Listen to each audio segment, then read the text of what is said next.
आप देख रहे हैं TNB। बंगाल में चुनाव का माहौल है और अब तक 7 चरण के चुनाव संपन्न हो गए हैं। बस अब आखिरी चरण का चुनाव बाकी है, यानी 8वें चरण का चुनाव बाकी है, जिसकी तैयारियां में राजनीतिक पार्टियां जोरों शोरों से लग गई है। इन सब के बीच हमारे रिपोर्टर जावेद अख्तर ने जकरिया स्ट्रीट के कुछ खास लोगों से बातचीत की और उनकी राय ली कि आखिर इस अंतिम चरण के चुनाव में क्या होगा और उनके मुताबिक बंगाल में इस बार किसकी सरकार आएगी। क्या कुछ कहा जकरिया स्ट्रीट के लोगों ने, आइए आपको सुनाते हैं। नमस्कार आदाब दोस्तों, आप सभी का द नेशनल बुलेटिन में स्वागत है। मैं इस वक्त कोलकाता के जकरिया स्ट्रीट में हूँ और आप जैसा कि जानते हैं कि अभी तक 7 चरण का चुनाव हो गया है और आखिरी चरण यानी 8वें चरण का चुनाव बाकी है। इसी सिलसिले में हमारे साथ कुछ खास मेहमान हैं, उनसे हम बात करेंगे और ये जानने की कोशिश करेंगे कि इस बार क्या खेला होगा, कि सरकार होगी या परिवर्तन की सरकार होगी, मोदी जी आ रहे हैं या ममता बनर्जी हैट्रिक करेंगे। इन्हीं तमाम मुद्दों पर हम बात करेंगे। सर ये बताइए कि यहाँ पर जो 7वें चरण का चुनाव हुआ है, आपको क्या लगता है किसकी सरकार हो रही है? देखिए, अभी जो 36 सीट का इलेक्शन हुआ है, मतलब कल जो हुआ ख़त्म 26 तारीख को, तो उसमें तकरीबन 30 के करीब टीएमसी को मिलेगा सीट। 30 सीट मिल रहा है जी। अमित शाह जी उन्होंने भी कहा कि 30 सीट उनको तो हमेशा मिलता है, 294 में 394 सीट मिलता है। अच्छा, ज़्यादा मिल जाता है। जी, ज़्यादा मिलता है। उन्होंने कहा कि हमको 200 सीट नहीं, उनको 300 सीट चाहिए। 300 लेंगे जी, 300 लेंगे। 94 से भी हाँ, ज़्यादा वो ले सकते ऐसा हैं। क्यों करते हैं? बस उनका अपना काम है कि मतलब सामने वाले को इस तरह से डरा दो कि अब भाई चलो वही जीत रहा, आप उसी को वोट दो। लेकिन ऐसा नहीं होता। बिहार में तो उन्होंने सरकार बना ली। बिहार में कैसे सरकार बनाया तो बिहार वाले जानते हैं। हर जगह चोरी और सर्टिफिकेट देने के बाद भी उसको बाहर में ले जाके फाड़ दिया गया। लेकिन कहा जाता है कि इश्क और मोहब्बत में सब नहीं, जिसकी लाठी उसकी भैंस। वहाँ पहले से भी बीजेपी की हुकूमत थी और उन लोगों ने अपना चाल चला। यहाँ वो नहीं है। वहाँ 2 मरतबा की टीएमसी सरकार है, ममता बनर्जी की सरकार है और इंशाल्लाह उम्मीद है कि तीसरी मरतबा बनेगी। हम लोग लगातार हैट्रिक करेंगे। इस बार कितनी सीट ला रहे हैं? इंशाल्लाह 200 से ऊपर ही आएगा, 200 से कम नहीं आएगा। तो दीदी ने कहा कि 200 से ज़्यादा सीट से हमको जिताइए, क्योंकि अभी भी हमारी पार्टी में गद्दार हैं। हमारे पार्टी में अब होता है, गद्दार तो खैर नहीं है। जो स्क्रैप थे वो निकल चुके। अच्छा, स्क्रैप जितने थे वो निकल चुके, अब कोई स्क्रैप नहीं है। तो सभी तो टीएमसी के नेता थे। हाँ, जो निकले हैं वो थे। और कहा जा रहा है कि जो टीएमसी बीजेपी नहीं है, टीएमसी बीजेपी है। नहीं, वो जो टीएमसी है और जो टीएमसी निकल के गए, उनको बहुत सारा ये था कि उनको डर था कि उनको अंदर कर दिया जाएगा। बहुत सारे घपले में इन्वॉल्व थे, तो उनको धमकाया गया, टॉर्चर किया गया, भैया आ जाओ बीजेपी में, नहीं तो अंदर हो जाओ। और ये जो कहा जा रहा है 2 मई दीदी गई, 2 मई तो दीदी आ रही है, ये गए। अभी हमारा बंगाल है, इसके बाद हमारा दिल्ली है। तो आपको लग रहा है कि इस बार और ईवीएम का जो मामला है उस पर ईवीएम में नहीं है कुछ भी नहीं। ईवीएम में यहाँ सब सारे ड्यूटी दे रहे हैं, कोई ऐसा बात नहीं। और कोरोना का जो मामला चल रहा है, हाँ, कोरोना महामारी तो है, इसमें हर लोगों को अलग अलग रहना चाहिए। और बहुत खुशी की बात यह है कि अभी तक जो 7 चरण हुए हैं, लोगों ने जमकर वोट डाला है टीएमसी को और इंशाल्लाह और उन लोग का बहुत शुक्रगुजार हूँ बंगाल के वोटरों का कि महामहिम सरकार को वोट ज़्यादा से ज़्यादा वोट दिया।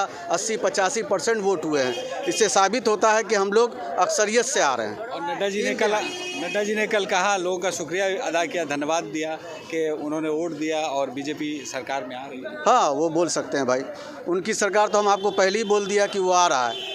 वो तो बोल देते हैं कि 294 नहीं है, 394 है। हम तो आपको बताया। और 15 लाख का जो मामला है वो 15 लाख सब आया। तो पहले अमित शाह ने कहा था कि 15 लाख तो बोल सकते हैं हम, लेकिन देना नहीं है। वो तो बोल चुके हैं वो। जी, बहुत शुक्रिया। सर ये बताइए कि सरकार किसकी होगी इस बार? देखिए, मैं सबसे पहले तो आपके इस TNB चैनल का बहुत शुक्रिया अदा करता हूं कि मैं समाजवादी पार्टी का जनरल सेक्रेटरी हूँ पश्चिम बंगाल का। और इस बार जो है हमारे अखिलेश यादव जी जो है वो समाजवादी पार्टी के सर्वसर्वा है। उन्होंने जो है इस बार जो है ममता बनर्जी को सपोर्ट करने का पूरा अपने कैडरों को आश्वासन दिया है और हम लोग ममता बनर्जी को ही सपोर्ट कर रहे हैं। तो यहाँ पर सरकार क्या खेला हॉबी की होगी या परिवर्तन आ रहा है? देखिए, मैं आपको बहुत क्लियर बता रहा हूँ, साफ़ सुथरा बता रहा हूँ कि इस बार सरकार जो है तीसरी बार ममता बनर्जी की बनने जा रही है। मैं एकदम ईमानदाराना तौर से आपको ये बात बता रहा हूँ।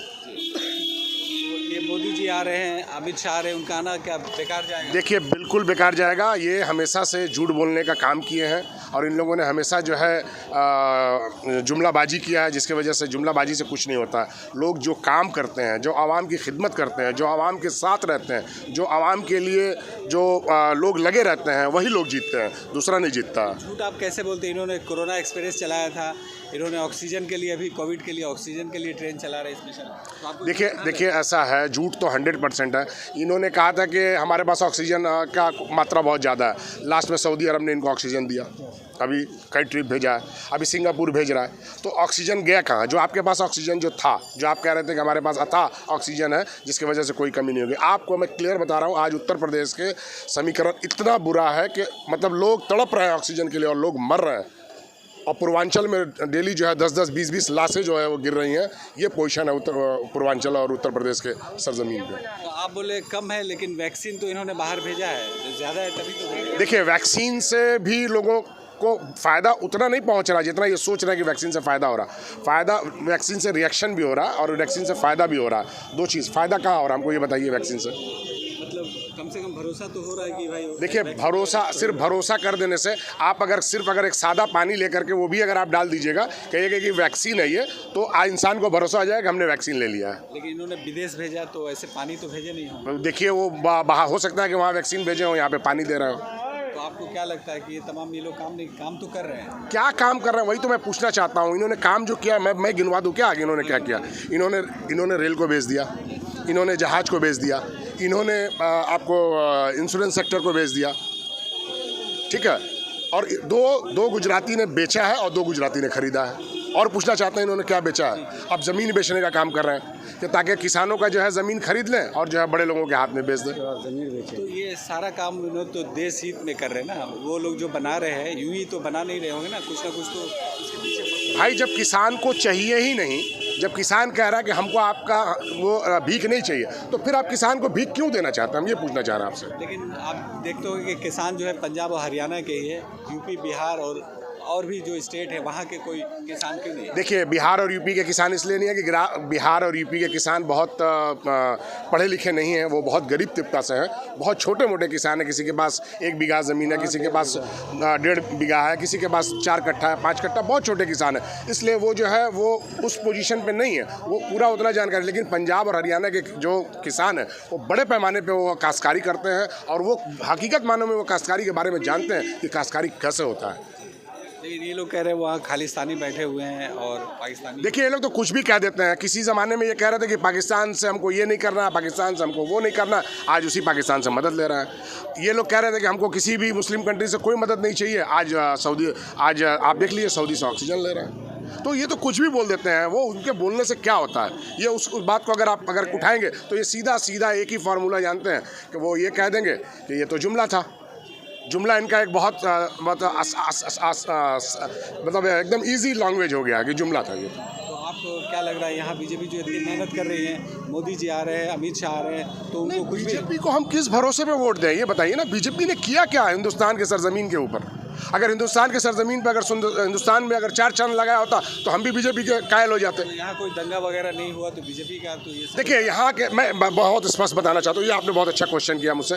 यहाँ के जो बंगाली हैं ये बहुत पढ़े लिखे हैं, बहुत सुलझे हुए हैं और ये सेकुलर है। इन लोगों का मिजाज जो है बिल्कुल सेकुलर है। ये लोग बिहारी के साथ भी रहते हैं, गुजराती के साथ भी रहते हैं, मारवाड़ी के साथ, कई जाति के लोग बंगाली मिलकर रहते हैं। बिकॉज दे आर एजुकेटेड, लोग एजुकेशन के बारे में जानते हैं। ये लोग लड़ाई झगड़ा को पसंद नहीं करते हैं।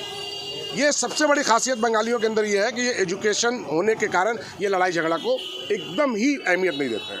और यहाँ जो चल रहा 70% वर्सेस 30%, वो आपको क्या लगता है? जी क्या 70% वर्सेस मैंने 70% हिंदू और 30% मुस्लिम, तो वो क्या कर रहे हैं? देखिए, अब फिर वही बात आ गई ना कि अभी कुछ दिन पहले उत्तर प्रदेश में जो है एक किसी चाचे का डेथ हो गया था, तो उसमें सारे मुसलमानों ने जो है उनके मैयत को ले जा करके वहाँ पे जो है उनको जलाया उनके शमशान घाट में। हिंदू थे, कोई उनके घर से कोई आया नहीं, तो वही मुसलमानों ने उठा के उनको जमाया। तो यही जो 35% के लोग हैं, इन्हीं लोगों ने जा करके जलाया। तो हिंदू भी इस बात को, जो सेकुलर है, जो पढ़ा लिखा है, जो सुलझा है, वो इस बात को समझता है कि मुसलमान बहुत अच्छे हैं। हिंदुस्तान के मुसलमान जो है वो बहुत सुलझे हुए हैं, बहुत अच्छे हैं। यहाँ हिंदुस्तान की तरक्की चाहते हैं, हिंदुस्तान को आगे बढ़ाना चाहते हैं। हिंदुस्तान के साथ जो है वो हर कदम पे तैयार है कि हिंदुस्तान, मेरा देश कैसे आगे बढ़े। और यहाँ पर कोविड के लिए दीदी ने क्या काम किया, क्या इंतज़ाम किया? देखिए, दीदी ने हमारे ख्याल से कोविड के लिए तो सबसे पहले मैं आपको ये बता रहा हूँ, कोविड के लिए तो कुछ पाबंदियाँ होनी चाहिए थी इलेक्शन कमीशन की तरफ से। मैं दीदी को नहीं, देखिए क्योंकि इलेक्शन का समय है, हर आदमी अपना जोर लगाता है, चाहे वो कोई भी पार्टी का हो, कि हमको जीतना है, हमको जीतना है, हमको जीतना है। मैं दीदी की तरफ से तो इस बारे में मैं नहीं कुछ कह सकता, लेकिन इलेक्शन कमीशन को ये पाबंदी आयद करनी चाहिए थी, चाहे वो बीजेपी हो, चाहे कांग्रेस हो, चाहे किसी भी पार्टी से ताल्लुक़ रखते हैं। जो गैदरिंग हो रही थी लाखों लाख का, वो गैदरिंग को नहीं करना चाहिए था। शुरू में सलीम ने रैली बंद कर दिया, फिर राहुल गांधी ने बंद किया, फिर ममता बनर्जी ने बंद किया, अभी बीजेपी वाले नहीं बंद किए। अमित शाह ने कहा कि भाई अभी ऐसी हालत। तो आप इनकी दोहरी पोजीशन आप देख लीजिए, इनका दोहरा चेहरा देख लीजिए।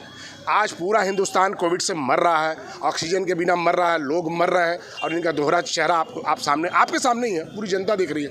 आप पूरी जनता से भी आप पूछ सकते हैं कि इनका दोहरा चेहरा है, ये डबल क्रॉस गेम खेलते हैं। अब जब कोविड यहाँ फैल जाएगा, लोगों की लाश बिछ जाएगी, तो कहेंगे कि हाँ कोविड फैल गया। तो यहाँ भी लोग एहतियात नहीं बरत रहे हैं, मास्क नहीं लगा रहे, डिस्टेंस नहीं रहे। नहीं, अभी तो 5 दिन, हफ्ता दिन से लोगों के अंदर देखिए आप कितने लोग खड़े हैं। मैक्सिमम आप कम से कम 1-2 आदमी को छोड़ करके मैक्सिमम सभी आदमी के अंदर मास्क का तो प्रोविज़न है। और धीरे धीरे देखिए ऐसा है कि लोग अब मास्क लगा रहे हैं, ऐसा बात नहीं कि नहीं लगा रहे। कुछ लोग हैं जो अभी उसको नहीं ले रहे हैं, अहमियत नहीं ले रहे, लेकिन धीरे धीरे मास्क का अब फिर प्रोविज़न आने लगा है। और सुप्रीम जस्टिस बनर्जी ने इलेक्शन कमीशन पर इल्ज़ाम लगाया कि इन पर मर्डर का चार्ज होना चाहिए। बिल्कुल एकदम 100% मर्डर का इल्ज़ाम बिल्कुल लगना चाहिए। इसलिए कि आज चरण में इन्होंने जो इलेक्शन करवाया, आज बंगाल की सरजमीन को अगर कोविड से अगर लहूलुहान किया है, तो वो इलेक्शन कमीशन है। इलेक्शन कमीशन ने ये करके यहाँ पे जो है पूरा कोविड को फैला दिया पूरे मगरबी बंगाल के अंदर। तो फिर के जो 2 तारीख को जो रिजल्ट होगा, आपको क्या लग रहा है? 2 मई दीदी गई या मोदी गए? देखिए, मैं एकदम बहुत ईमानदारी से बोलना चाहता हूँ, आपको चैनल को मैं झूठ नहीं बोलना चाहता, आपके सोशल मीडिया पे मैं कोई झूठा आश्वासन नहीं देना चाहता हूँ। मैं ईमानदारी से, बहुत ऑनेस्टली से ये बता रहा हूँ कि Mamata Banerjee is a very honest person, बहुत ईमानदार है, और she is a dynamic leader है, और वही आएगी, तीसरे बार आएगी, बार आएगी, 100 बार आएगी, 1000 बार आएगी, वही आएगी, दूसरा और कोई नहीं आएगी। बहुत शुक्रिया। ये थे, हमने खास लोगों से बात की, और इन लोगों सभी का कहना है यहाँ कि ममता बनर्जी तीसरी बार यानी हैट्रिक करने जा रही है। बहुत शुक्रिया हमारे साथ जुड़े रहने के लिए। अगले अपडेट के साथ फिर हम आपके साथ मिलेंगे, तब तक के लिए शुक्रिया। जैसे कि आपने सुना कि जकरिया स्ट्रीट के लोग दीदी का गुणगान करते नजर आए। कुछ ने तो ये तक कह दिया कि इस बार हमारी बंगाल है, इसके बाद हम दिल्ली भी हमारी होगी। और जब वक्त चुनाव का हो तो ऐसे दावे काफी देखने को मिल जाते हैं, लेकिन आखिरी में वही विजेता होता है जो कि लोगों के दिल पर राज कर रहा हो। ये बात तो सच है कि कोरोना होते हुए भी लोगों ने भारी मात्रा में वोट डाले हैं। ये किस तरफ इशारा कर रहा, समझना मुश्किल है, क्योंकि अभी भी आखिरी पड़ाव यानी 8वें चरण का चुनाव जो कि 29 अप्रैल को होगा, फिलहाल बाकी है। तो ये देखना दिलचस्प होगा कि 2 मई को बंगाल में भगवा रंग चढ़ेगा या दीदी अपनी हैट्रिक बनाने में कामयाब हो जाएगी। खबरों में फिलहाल इतना ही। देश और दुनिया की और ताज़ा अपडेट्स के लिए लॉग इन करें www.thenationalbulletin.in।